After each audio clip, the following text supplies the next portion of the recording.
What's going on, everybody? Welcome to another edition of Acts of Creation. And in this week's lesson, we jam on a little 6/8.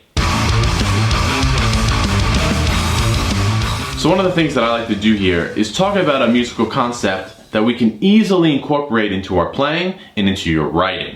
Okay, and what I want to talk about today is 6/8, or the time signature of 6/8. Okay, it's one of my favorite time signatures. It's almost my go-to. I probably play it too often. I just naturally play in that rhythm. Okay, it's fun, it's up-tempo, and it's driving, energetic. There's lots of good things going for it. So I wanted to share that with you guys because we talk a lot of odd time here, but we've never really done a simple 6/8.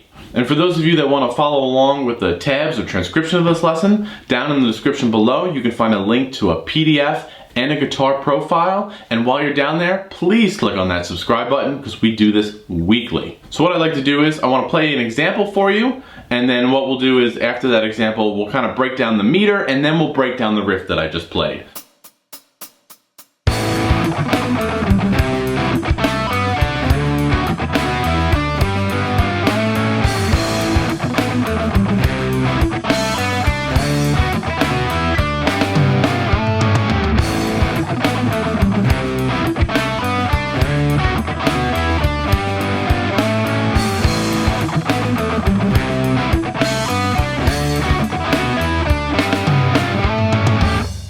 So as you guys can hear, that's a fun, energetic rhythm that you can do a lot with, okay? So for those of you who are unfamiliar with 6/8, let's talk about it a little bit. Okay, the 6 means how many notes or how many beats are in the measure, and the 8 refers to the fraction or the subdivision that gets those beats. So it's telling you to play 6/8 notes in a measure, right? So that's what we count to: 1, 2, 3, 4, 5, 6. It's a compound meter, so you end up having 2 accents on each group of 3. You have an accent on the 1, 2, 3, and then an accent on the 4, 5, 6. 1, 2, 3, 4, 5, 6. 1, 2, 3, 4, 5, 6. 1, 2, 3, 4, 5, 6. Right? Essentially, you're just playing triplets on each beat. And again, it can have a very driving, energetic feel to it. And let's do a very simple example for those of you who are completely unfamiliar with this, just to get it into your system, right? One of the best ways to learn an odd time, or any kind of time, is to fill up every beat and just write in it. So let's put this together. We have a very simple chord progression here. Let me play it for you.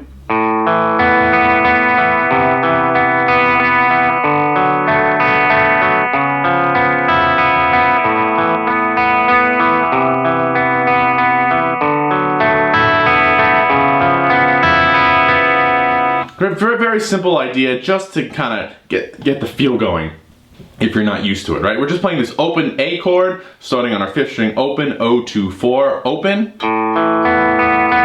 And hopefully you can hear it says 1, 2, 3, 4, 5, 6. And we're just doing that in every chord. Same shape, our middle finger's not doing anything, so let's plop it down on that 5th string as well, play 3rd fret. And then we can play a little D major chord here in 5th position, 5, 4, 2, keep that B string open. And then we'll play this dominant type chord here, 4, 3, 4. And then instead of playing the B string, let's jump up and hit that high string just for fun and variation. Okay, so that's a really simple kind of picking chord exercise that if you're unfamiliar with 6/8, I would kind of start there. Let's jump into the riff that we heard earlier in the song. Okay, we are in standard tuning. Okay, and we're kind of outlining the similar chords. This A sus or A2 chord, 5th position, 5, 7, 9. And then we're essentially outlining this E major 7 type shape, which is this shape, which is 8 on the low string, skip a string, 9, 9, 8. I'm not actually playing that chord when I play the riff. That's the chord I'm outlining. Right? And then we're gonna step up to this kind of D6 kind of chord. Think about it that way. It's 10 on the low string, skip a string, 9, 11. And then we're gonna move to those dominant shapes again on 10 and 12. So we have the A chord.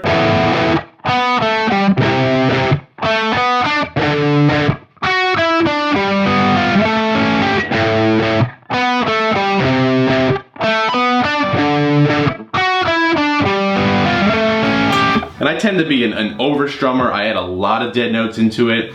I'm a noisy player. It's just what I do. A lot of percussive stuff. So you hear that in this riff. So you don't have to mimic that, which is why I played it like that, just really broken up. I'm playing the 9, 7 on our D string to 10 on the A string, and I'm doubling up those notes, playing 16th notes. Okay, moving to the next chord.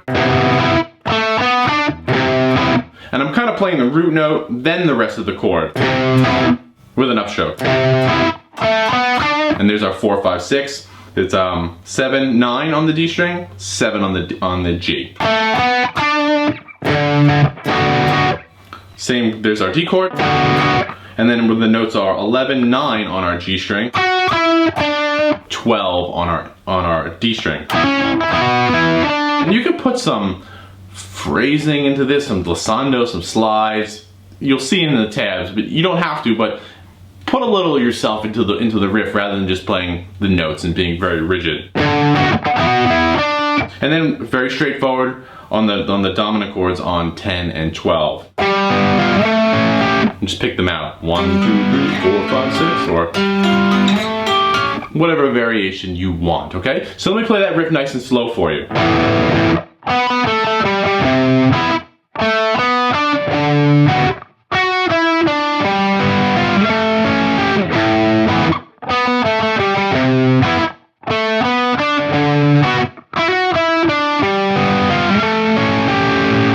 And there you go. That is 6/8 and how to play in 6/8, and hopefully you guys can incorporate it into your playing. Hopefully you guys like that riff. 6/8 is a great time. Like I said, it's my default time signature. I play in it way too often because it's really fun. Okay? So like I said, the tabs can be found in the description below. Please click on that subscribe button because we do it weekly, and as always, let me know what you come up with. Until then, I'll see you next time.